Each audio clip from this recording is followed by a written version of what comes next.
So good morning class, this is about P block elements. कल भी मैंने आपको पी ब्लॉक एलिमेंट्स के कुछ क्वेश्चंस की रीजनिंग आपको दी थी। सबसे पहला क्वेश्चन तो मेरा यही था, why these elements are known as p block elements. हम इन एलिमेंट्स को पी ब्लॉक एलिमेंट्स क्यों कहते हैं, और उसका बिल्कुल सीधा सा आंसर है कि as the last electrons of these elements enters in the p orbital, p orbital में जाता है, सबशेल में जाता है, that is the reason these elements are known as p block elements. इनको हम पी ब्लॉक एलिमेंट्स कहते हैं।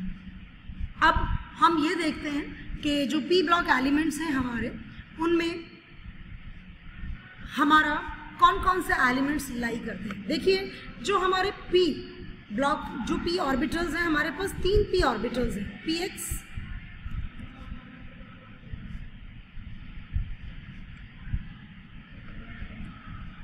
पी एक्स, पी वाई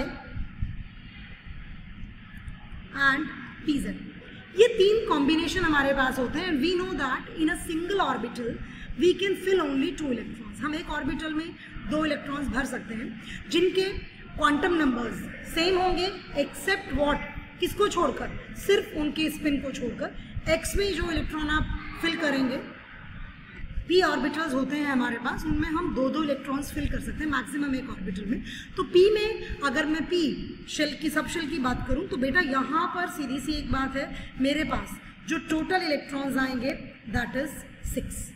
अब 6 इलेक्ट्रॉन्स आएंगे तो मेरे पास 6 कॉम्बिनेशंस हो सकते हैं। जब पी में, पी जो हमारा ऑर्बिटल है उसमें 1 इलेक्ट्रॉन हो, या फिर 2 हो, या फिर 3 हो, या फिर 4 हो, 5 हो या 6 हो, इससे ज़्यादा कॉम्बिनेशंस हमारे पास नहीं हो सकते। अब सीधी सी बात, जो हमारा ऑर्बिटल जिसमें, या जो हमारा एलिमेंट, बेसिकली ऑर्बिटल नहीं कहूँगी, एलिमेंट कहूँगी, जिस एलिमेंट में हमारा 1 इलेक्ट्रॉन है, दैट बिलोंग्स टू 13 ग्रुप, वो 13 ग्रुप को बिलोंग करता है। जिस ऑर्बिटल में हमारे 2 इलेक्ट्रॉन्स हैं दैट बिलोंग्स टू 14 ग्रुप। जिस ऑर्बिटल में हमारे 3 इलेक्ट्रॉन्स हैं that belongs to 15th group. जिस ऑर्बिटल में हमारे 16 इलेक्ट्रॉन्स हैं दैट बिलोंग्स टू, 4 इलेक्ट्रॉन्स हैं, वो हमारा 16th ग्रुप को बिलोंग करता है। जिस ऑर्बिटल में हमारे 5 इलेक्ट्रॉन्स हैं वो हमारे 17th ग्रुप को बिलोंग करता है। और जिस ऑर्बिटल में हमारे 6 इलेक्ट्रॉन्स होंगे that belongs to 18th group. अब हमारा जो ये 13 एंड 14 ग्रुप है, ये आप पहले भी पढ़ चुके हैं इन योर क्लास 11। आप 11th क्लास में पढ़ चुके हैं ग्रुप 13 एंड ग्रुप 14। आप boron family and carbon family पढ़कर आए हैं। जो 13 ग्रुप है that is known as boron family. जो आपका 14th ग्रुप है that is known as carbon family. जो 15th ग्रुप है that is known as nitrogen family. जो 16th ग्रुप है that is known as oxygen family. जो 17th group है that is known as halogens या halogen family. And this is your noble gases. Basically this is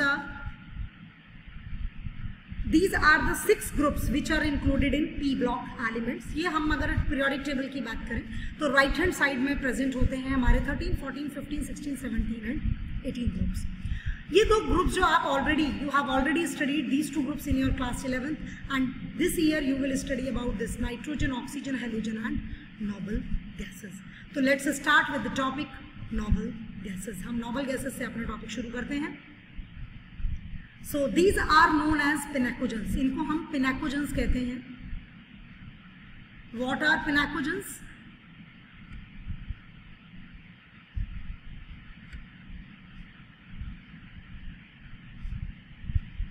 Group 15 elements are known as pinacogens। In group 15 elements को हम pinacogens कहते हैं।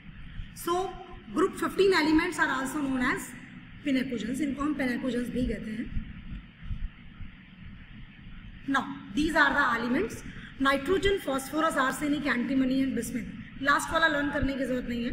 वैसे मैंने जो लास्ट इलेक्ट्रॉन इसमें, लास्ट एलिमेंट जो इसमें लिखा है, लास्ट ईयर आप लोगों को एक्सप्लेन किया था कि किस तरीके से इसका नॉमेनक्लेचर करते हैं, वो एलिमेंट्स जिनका एटॉमिक नंबर 100 से ज़्यादा होता है उनका नॉमेनक्लेचर कैसे किया जाता है। Last year I have explain this, ये मैं पिछले साल आपको एक्सप्लेन की थी।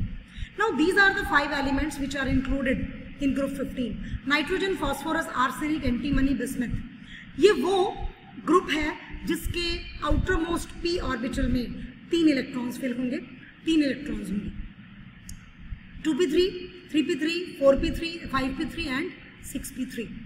आप देख सकते हैं इसको लर्न करना बहुत आसान है, it is not a complicated job, इसको लर्न करने में कोई प्रॉब्लम नहीं है। ये कौन बच्चा है जो नेगी लिख कर आया है? ये 5 एलिमेंट्स को इंक्लूड किया है, these are the elements of group 15। अब इनको लर्न करना बहुत आसान है।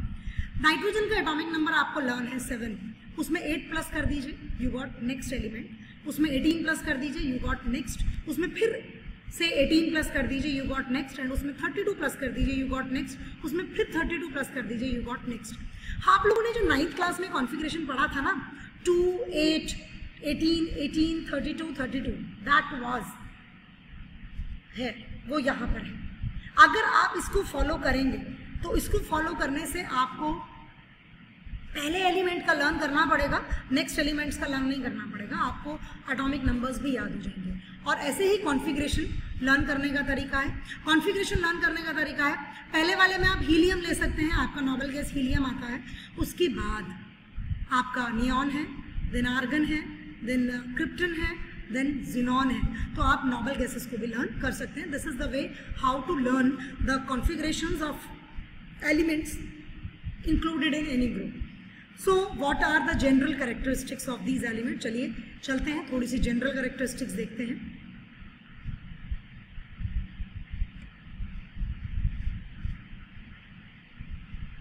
नाउ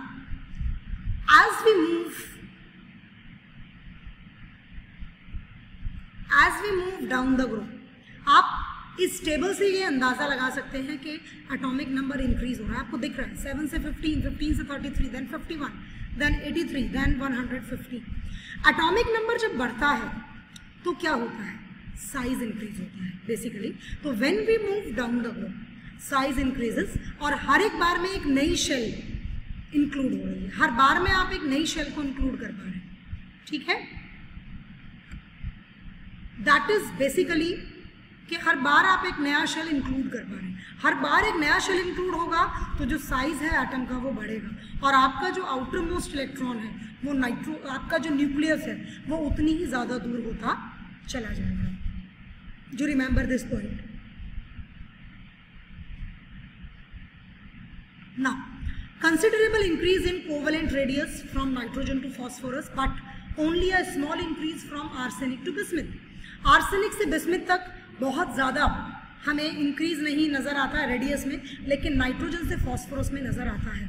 और what is reason is that? इसका रीज़न क्या है? इसका रीज़न है स्क्रीनिंग इफेक्ट। इसका reason, so this is about what. अब क्वेश्चन ये आता है, देखिए इससे क्वेश्चन जो आएंगे वो ये नहीं आएंगे व्हाट इज स्क्रीनिंग इफेक्ट, ठीक है। क्वेश्चन कैसा आया कि जैसे पहला पॉइंट लिखा है, आपको समझ आ रहा है कि there is a considerable increase in covalent radius from nitrogen to phosphorus, but arsenic से लेकर बिस्मिथ तक कोई खास इंक्रीज नहीं है, स्मॉल इंक्रीज है।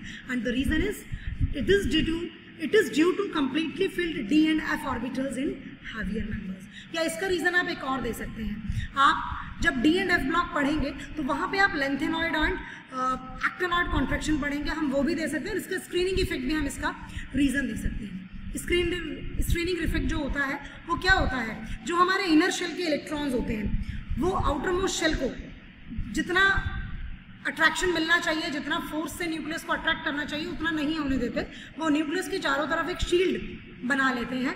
एंड दैट इज़ वाई जो आपके इलेक्ट्रॉन्स होते हैं आउटर मोस्ट शेल के वो उतना फोर्स नहीं डेवलप कर पाते हैं, and that is known as screening effect. वो पार्टिसिपेट भी नहीं कर पाते प्रॉपरली जो इनर ऑर्बिटल्स के इलेक्ट्रॉन्स होते हैं। Now the ionization enthalpy of group 15 elements is much greater than the group 14 elements. इसका रीजन मैं आपको एक्सप्लेन करूंगी ऐसा क्यों है, कि वाई द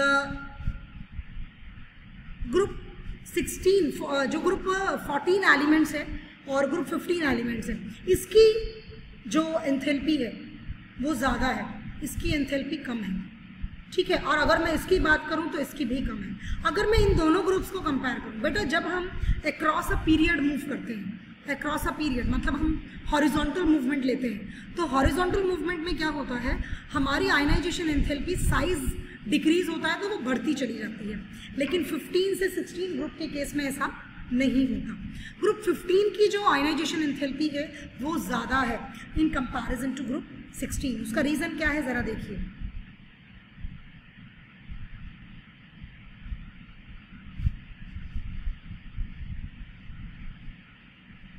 नाइट्रोजन का अगर मैं इलेक्ट्रॉनिक कॉन्फ़िगरेशन की बात करूं तो वो 2,5 है, और अगर मैं ऑक्सीजन की कॉन्फ़िगरेशन की बात करूं तो that is 2,6।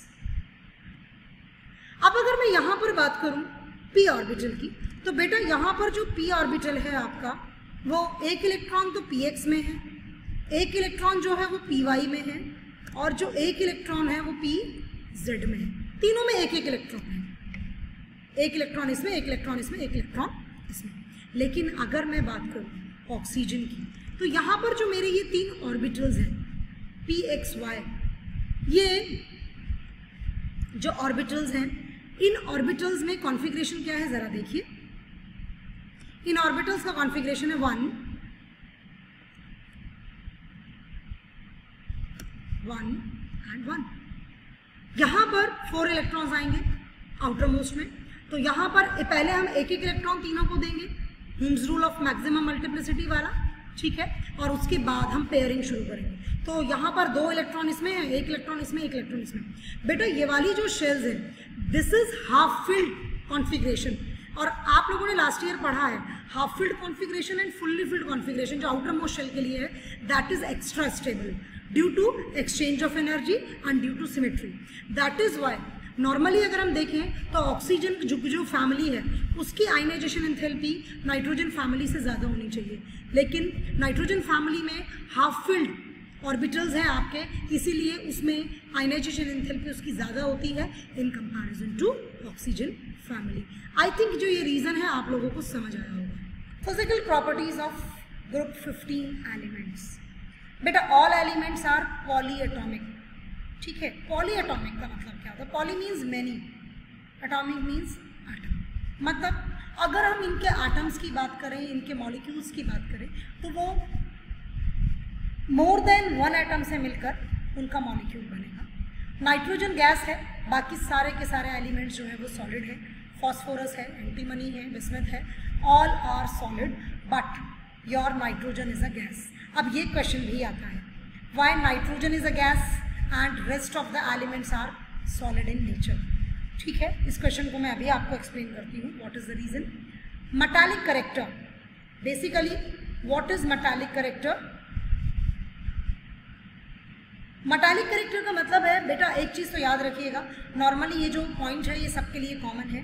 As you move down the group, जैसे जैसे आप डाउन द ग्रुप मूव करेंगे वैसे वैसे क्या होता है, वैसे वैसे जो आयनाइजेशन एंथैल्पी है वो कम होती जाती है, क्योंकि साइज बढ़ता जाता है, और इसीलिए मेटालिक करेक्टर जो है वो बढ़ता चला जाता है। क्योंकि मेटालिक करेक्टर वहाँ होगा जहाँ पर एलिमेंट में इलेक्ट्रॉन को लूज करने की कैपेसिटी होगी, और इलेक्ट्रॉन्स को लूज करने की कैपेसिटी जहाँ भी आ जाएगी वो ही मेटालिक करेक्टर होगा। तो डाउन द ग्रुप जाएंगे, ये सभी ग्रुप्स में मोस्टली होगा कि मेटालिक करेक्टर इंक्रीज होगा, except nitrogen. All other elements show allotropy. अब मैं ये एक्सप्लेन करती हूँ एलोट्रॉपी क्या है, और एक ये एक्सप्लेन करती हूँ why nitrogen is a gas. Next point is boiling point increases down the group. Natural सी बात है, boiling point is directly proportional to molecular mass. तो जैसे जैसे डाउन द ग्रुप जाएंगे वैसे वैसे आपका जो मास है वो बढ़ता चला जाएगा, और जैसे जैसे मास बढ़ता चला जाएगा वैसे वैसे आपका क्या बढ़ता चला जाएगा, वैसे वैसे आपका बॉइलिंग पॉइंट भी बढ़ता चला जाएगा। The main thing is this, ठीक है। सो